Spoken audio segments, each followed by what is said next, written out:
नमस्कार, आपका हार्दिक स्वागत है। दोस्तों, आज के इस वीडियो में हम आपको डांसिंग सुपरस्टार गोविंदा की सक्सेस स्टोरी और फेल्योर के बारे में बताने वाले हैं, जिसके बारे में शायद ही आपको पता होगा। तो चलिए शुरू करते हैं। दोस्तों, 90 का दौर अगर देखेंगे तो गोविंदा एक बड़े सुपरस्टार के तौर पर काफी ज्यादा प्रसिद्ध हुए थे। आलम तो ये था कि तमाम निर्माता निर्देशक उन्हें अपनी फिल्म में कास्ट करवाने के लिए तरह तरह के प्रयास भी करते थे और उनके हर एक डिमांड को पूरा करने में भी लगे रहते थे। तभी तो गोविंदा के पास इतनी फिल्मों की भरमार रहती थी। वो दिन में करीब 5 से 7 फिल्मों की शूटिंग किया करते थे और मेरे हिसाब से ऐसा स्टारडम आज तक किसी भी सुपरस्टार की किस्मत में नहीं देखा गया। गोविंदा ने अपनी पहली फिल्म पाने के लिए काफी पापड़ बेले। उसके पिता भले ही बॉलीवुड फिल्म इंडस्ट्री में सक्रिय थे, लेकिन इसका कुछ ज्यादा फायदा गोविंदा को नहीं मिल पाया। कड़ी मशक्कतों के बाद 22 साल की उम्र में गोविंदा को पहली फिल्म मिली और इस फिल्म को करने के बाद गोविंदा ने कभी पीछे मुड़कर नहीं देखा। गोविंदा आज भले ही गुमनामी की जिंदगी जीने पर मजबूर हैं, लेकिन उनको लेकर एक ऐसा भी स्टारडम था जिससे पूरी दुनिया वाकिफ थी। दोस्तों, गोविंदा की बात करें तो अपने शानदार फिल्मी सफर के दौरान उन्होंने कई सारी बड़ी और हिट फिल्में दी हैं। फिल्मों में हीरो नंबर 1 बनने के बाद इन्होंने राजनीति में भी कदम रखा और राजनीति में भी वो नंबर 1 बनना चाहते थे, लेकिन बुरी किस्मत की वजह से राजनीति में आना इनकी जिंदगी की सबसे बड़ी भूल थी। इस भूल के चलते आज वो अपना करियर गंवाकर गुमनामी की जिंदगी जीने पर मजबूर हैं। गोविंदा की बात करें तो इनका जन्म 21 दिसंबर 1963 को मुंबई के विरार इलाके में हुआ था। गोविंदा के पिता अरुण आहूजा विभाजन से पहले पंजाब के गुजरावाला में रहते थे और वो फिल्म निर्माता महबूब खान के कहने पर अरुण आहूजा मुंबई आ गए। 1937 में मुंबई आने के बाद महबूब खान ने उन्हें अपनी फिल्म एक ही रास्ता में अभिनय करने का मौका दिया। गोविंदा की मां मुसलमान थी। धर्म परिवर्तन करने के बाद उन्होंने अपना नाम निर्मला देवी रख लिया था। निर्मला देवी भी एक फिल्म अदाकारा थी। गोविंदा जब हिंदी फिल्मों में आए तो उस समय का दौर एक्शन और रोमांस का था। उस समय कॉमेडी के क्षेत्र में कोई ऐसा हीरो नहीं था जो फिल्म में लीड रोल निभा सके, लेकिन ऐसा कारनामा गोविंदा ने चुटकियों में करके दिखाया। गोविंदा अपने माता पिता की 6वीं संतान थी, जिनमें गोविंदा सबसे छोटे और सबसे प्यारे थे। गोविंदा का एक भाई भी है, कृति कुमार, जो कि बॉलीवुड फिल्म इंडस्ट्री के जाने माने डायरेक्टर और प्रोड्यूसर के रूप में आज भी सक्रिय हैं। वहीं उनकी एक बहन भी है जिसका नाम है कामिनी खन्ना, जो एक राइटर, म्यूजिक डायरेक्टर और गायिका के रूप में देखी जा चुकी हैं। इसी के साथ ही गोविंदा की पत्नी की बात करें तो गोविंदा ने सुनीता आहूजा से शादी की है और इनसे इनकी 2 संतानें हैं, एक बेटा और एक बेटी। अब जैसे कि आप सब जान गए हैं कि गोविंदा की मां एक मुस्लिम परिवार से बिलोंग करती थी, लेकिन कभी भी इसका असर उनके परिवार पर नहीं पड़ा। पिता से शादी के बाद इन्होंने हिंदू धर्म का पालन किया और उनकी मां ने मुस्लिम धर्म होने के बावजूद भी गोविंदा के अंदर सारे के सारे हिंदू धर्म वाले गुण और संस्कार दिए थे। लेकिन जब गोविंदा का जन्म होता है तो उनके पिता अरुण आहूजा उन्हें गोद में लेने से मना कर देते हैं और इस बात का खुलासा गोविंदा ने अपने एक इंटरव्यू में किया था। इस दौरान उन्होंने अपनी मां को लेकर कहा था कि जब वो अपने मां के पेट में थे तभी उनकी मां साध्वी बन गई थी। भले वो शादीशुदा थी और पति के साथ रहती थी, लेकिन उनका जीवन बिल्कुल साध्वी जैसा हो गया था और जब गोविंदा का जन्म होता है तो उनके पिता उन्हें गोद में लेने से मना कर देते हैं और वो छूते भी नहीं हैं। इसका कारण भी उन्होंने बताया था। इस दौरान गोविंदा ने बताया कि उनके पिता को लगता था कि गोविंदा के कारण ही उनकी पत्नी साध्वी बन गई है। हालांकि कई सारे लोगों ने गोविंदा के पिता को समझाया कि गोविंदा के मां की साध्वी बनने में उनका कोई भी दोष नहीं है। इसके बाद गोविंदा के पिता अरुण आहूजा मान गए और उन्होंने गोविंदा को अपना लिया। शुरुआती पढ़ाई पूरी करने के बाद गोविंदा के अंदर भी एक्टिंग का कीड़ा जागा और यह कीड़ा अंत तक जारी रहा। जैसे कि हम सभी जानते हैं कि साल 1986 में उनकी पहली फिल्म इल्जाम आती है और इस फिल्म को पाने के लिए गोविंदा ने काफी जद्दोजहद की थी और उनकी पहली फिल्म से जुड़ा एक दिलचस्प किस्सा हम आपको सुनाते हैं। दरअसल इस फिल्म के निर्माता थे पहलाज निहलानी, जिन्होंने गोविंदा के साथ आने वाले समय में बहुत सारी फिल्में की।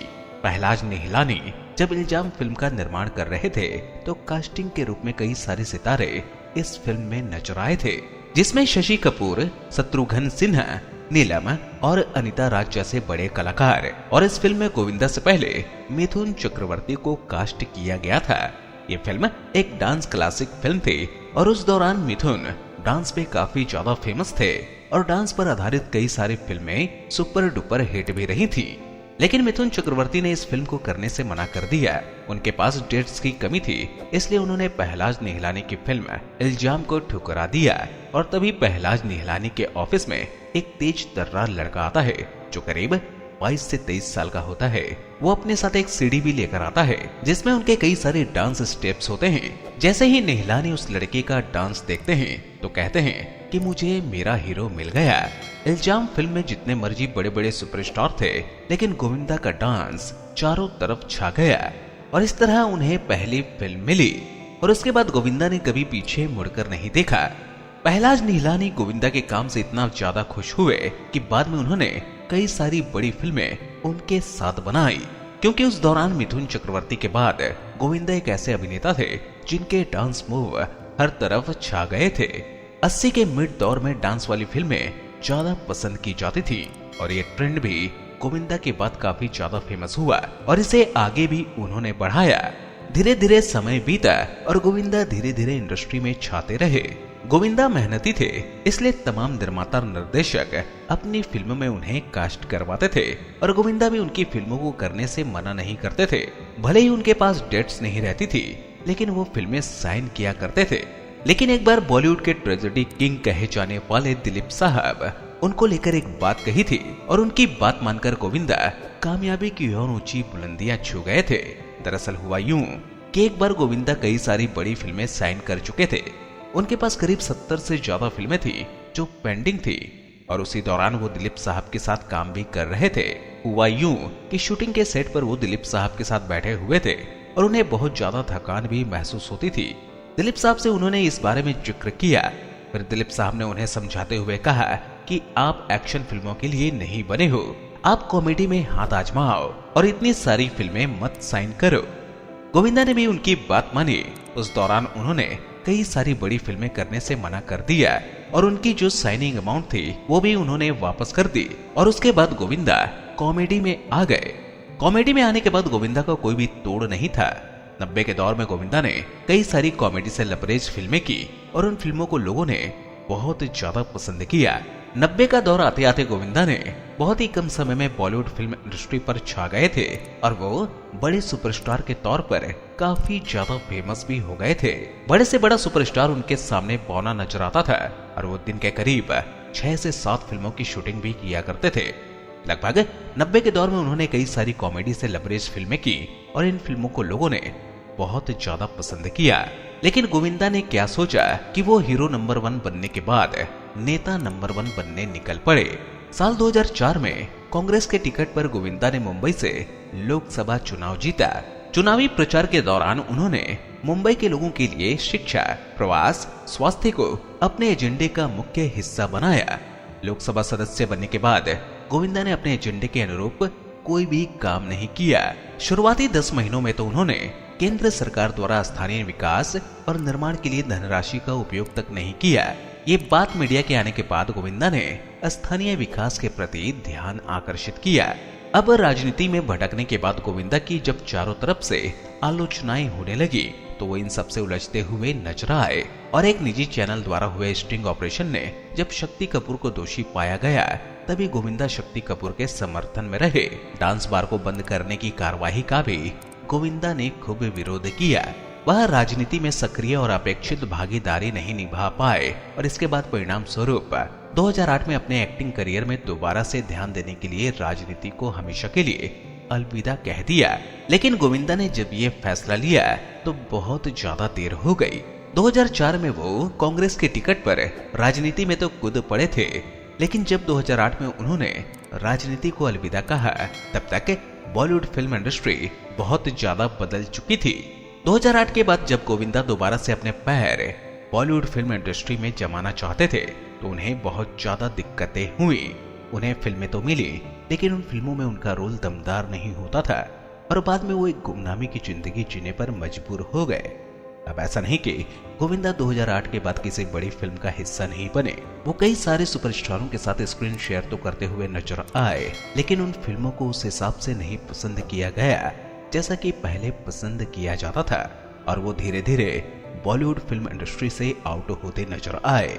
2019 में उनकी आखिरी फिल्म रंगीला राजा रिलीज हुई थी, जो बॉक्स ऑफिस पर बुरी तरह से फ्लॉप साबित हुई थी। इस फिल्म में गोविंदा के डबल किरदार थे। कॉमेडी से भरपूर इस फिल्म को लोगों ने सिरे से नकार दिया, और आज भी गोविंदा एक बड़ी हिट फिल्म की तलाश में जुटे हुए हैं। अब भले ही गोविंदा साल 2 साल बाद किसी बड़ी फिल्म का हिस्सा बनते हों, लेकिन इन सब के बावजूद उनके पास करोड़ों की प्रॉपर्टी है। मीडिया रिपोर्ट्स के मुताबिक गोविंदा के पास मुंबई और उनके आसपास के इलाके में करीब 3 बंगले हैं। इनमें एक बंगला मड आइलैंड पर है और एक बंगला मुंबई के पॉश एरिया जुहू में है, जिसमें वो अपने परिवार के साथ रहते हैं। इनके अलावा उन्होंने रियल एस्टेट की कई सारी प्रॉपर्टीज में इन्वेस्ट भी करके रखा है। गोविंदा करीब 150 करोड़ रुपए की संपत्ति के इकलौते मालिक हैं। इस तरह आप भी समझ सकते हैं कि वो मौजूदा दौर में भले ही फिल्मों में दिखाई न देते हों, लेकिन फिर भी वो सालाना करोड़ों रुपए कमा ही लेते हैं। गोविंदा ये पैसा ब्रांड एम्बेसडर के जरिए भी कमाते हैं, जो उन्हें अच्छा खासा रकम भी देते हैं। इसके अलावा रियल एस्टेट से भी उनकी बड़ी कमाई होती है, और गोविंदा हर साल करीब 16 करोड़ रुपए से ज्यादा की कमाई कर लेते हैं। अब इसी के साथ गोविंदा के विवादों की तरफ नजर डालें तो गोविंदा भी बाकी सुपरस्टारों के साथ कई बार विवादों में घिर चुके हैं, और एक ऐसा विवाद जब गोविंदा को लेकर आया तब किसी को उन पर यकीन नहीं आ रहा था। ये मामला 2008 का था, जब उनके ही फैन ने उन पर आरोप लगाया था कि फिल्म मनी है तो हनी है के सेट पर उन्होंने उन्हें जोरदार तमाचा जड़ा है। इसकी क्लिप भी सोशल मीडिया पर बहुत ज्यादा वायरल हुई थी। इस क्लिप में आप साफ तौर पर देख सकते हैं कि गोविंदा ने किस हिसाब से संतोष राय को थप्पड़ रसीद किया था। इस थप्पड़ की गूंज कोर्ट तक सुनाई दी। कोर्ट में जब ये मुकदमा चला तो इसमें संतोष राय की जीत होती नजर आई, और कोर्ट ने भी गोविंदा को फटकार लगाई थी, और बाद में बताया गया कि गोविंदा ने संतोष राय से अपना पैचअप कर लिया। इसकी एक तस्वीर भी काफी ज्यादा वायरल हुई थी। इस तस्वीर में संतोष राय के साथ गोविंदा नजर आए थे, तब जाके ये मामला ठंडा पड़ा था। हालांकि ये पहला विवाद नहीं था जब गोविंदा काफी ज्यादा सुर्खियों में आए थे।